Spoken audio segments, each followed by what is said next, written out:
Good day everyone! Welcome to this video. Dito po pag-uusapan natin quickly how to use our PAX discounting. So sample tayo, ito po lahat yung kinain nila Lola kasama ng pamilya niya. At nung nag-check out na sila, sabi nila pahingi daw po ng discount. Now, paano tayo magbibigay ng discount dyan? Currently in our system, may dalawa tayong ways. Kung saan sa kaliwa, pwedeng select item lang, pipiliin ninyo yung pinakamahal, yun lang yung bibigyan natin ng discount. O di naman kaya, doon sa pinaka-total, kung saan mula doon sa 1,500, doon natin hinila yung discount ni Lola.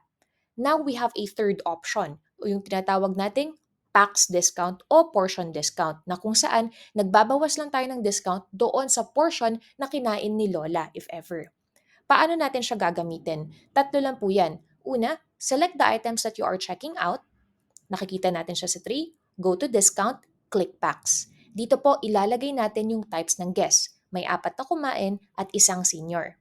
Lumalabas po dito, 40 pesos lang ang kanilang senior discount. Paano natin kinompute yun?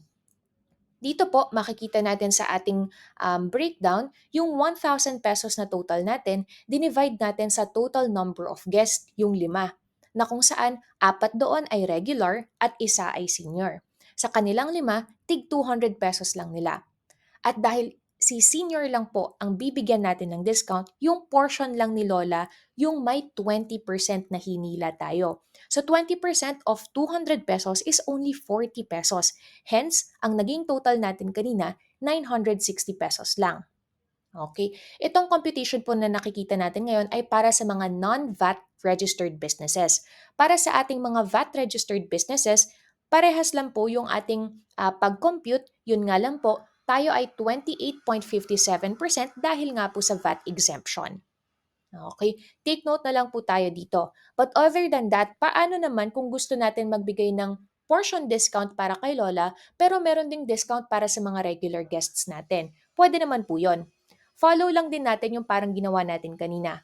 Click packs, enter the guest types, at sa packs discount natin sa pinakababa, nakikita natin meron po tayong percentage na pwedeng paglagyan ng kanilang discounting. So, ang breakdown po nun ulit, tulad nung kanina, 1,000 pesos siya, 5 total guests, 4 na regular, isang senior.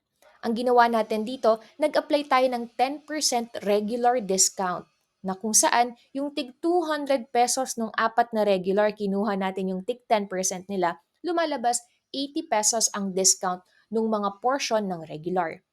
Tapos, ia-add natin doon yung portion ni Lola na 40 pesos.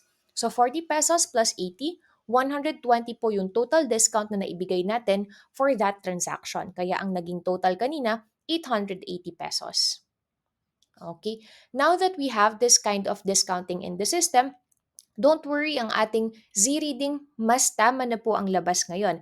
Kasi tama na yung ating regular discount computation, senior computation, PWD din po kung meron po tayong mga PWD guests, at tama na din po yung ating VAT exempt sales kapag tayo po ay VAT registered business.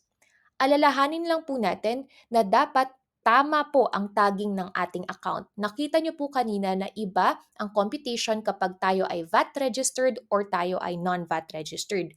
Mula po sa inyong back office settings, sumilip po tayo sa inyong receipt details. Kapag po kayo ay VAT business, dapat yung remove receipt VAT sa baba hindi naka-check. Para ang nako-compute ng system natin ay ang 28.57%. Pero kung tayo naman po ay non-VAT registered, make sure naman na naka-check po yung remove receipt VAT para matanggal ang VAT sa ating computation. Okay. Now, last na lang po na pag-uusapan natin dito ay limitasyon ng ating PAX computation.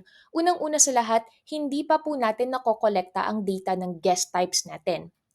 Sa ating mga reports later on, hindi pa po namin maipapalabas kung ilan yung naging total guests natin, ilan ang senior, ilan ang PWD. We are working on this po and we will update you agad kapag lumabas na po siya. Make sure lang naka-turn on po ang ating notifications sa merchant app ninyo. Pangalawa po, wala po tayong discount stacking.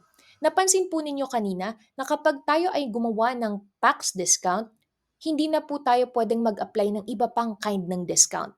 Kapag po tayo ay nag-apply na ng portion discount kay Lola, ang pwede na lang po natin maidagdag ay yung regular portion discount na lang.